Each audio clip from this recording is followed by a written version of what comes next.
Okay. ఈ వేదికకి మరి కుమ్మెర గ్రామంలో జరిగిన సంఘటన గురించి, నాగర్ జరిగిన ఈ సంఘటన రాష్ట్రం దాటిపోయింది. దేశవ్యాప్తంగా తెలిసినా ఈ రాష్ట్రం ఏమీ చేయలేని వ్యవస్థలో ఉందని నిరూపణ చేసుకుంది తెలంగాణ రాష్ట్రంలో. మరి ఇది 13-14 రోజులు జరుగుతున్నా దీన్ని ఎవడు పట్టించుకునే నాదుడు లేడు.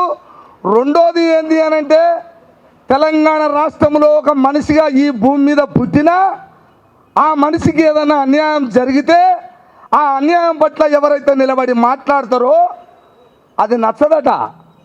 మరి ఎవరు ఆ విధంగా నిలబడి ఎవరైతే మాట్లాడతారో వాళ్ళ స్వార్థం కోసం మాట్లాడుతుర్రు, వాళ్ళ స్వార్థ ప్రయోజనాల కోసము, వాళ్ళ రాజకీయాల కోసం మాట్లాడుతున్నారని కొంతమంది దొంగలు వెధవలు మాట్లాడుతున్నారు. నేను అది వింటున్నా చూస్తున్నా కాబట్టి, అంటే మా తరపున మాట్లాడే మనిషి ఎవరు ఉండకూడదు అంటున్నా. అంటే బీసీలకు జరిగినప్పుడు బీసీలే మాట్లాడాలి, ఎస్సీలకు జరిగినప్పుడు ఎస్సీలే మాట్లాడాలి, ఎస్టీలకు జరిగితే ఎస్టీలే మాట్లాడాలి. అంటే ఎవరికి వారు అంటే ఈ దేశం ఎందుకు, ఈ రాష్ట్రం ఎందుకు? మరి చెప్పండి. ప్రతి ఒక్కదానికి మాట్లాడగానే కాదు, మాట్లాడిన ప్రతి మాటకు జవాబు చెప్పేవాడైతేనే మాట్లాడాలి. జవాబు లేకుండా ఇష్టం వచ్చినట్టు మాట్లాడితే తంతరని చెప్తున్నా.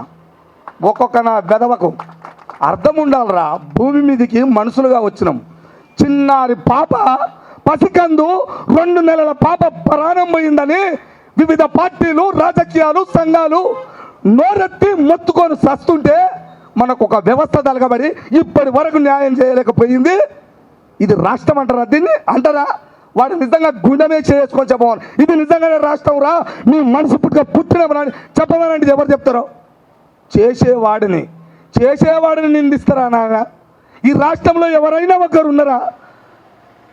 డాక్టర్ విశారదన్ మహారాజ్ గారు అంచెలంచెలుగా తనకు తోసింది ఈ రాష్ట్రం నాశనం అయిపోతుందా, ఈ దేశం ఎడిపోతుందని తను అనుకొని ఒక ఆలోచన విధానంతో మహనీయుల చరిత్రను పట్టుకొని రాజకీయమే ప్రధానం, రాజకీయం చేస్తేనే ఈ సబ్బండ కులాల సమస్యలు పోతాయని చిలుకకు చెప్పినట్టు తను మొత్తుకొని 5,000-10,000 కిలోమీటర్లన్నా ఈ రాష్ట్రానికి మనకు అర్థం కాకపోయింది.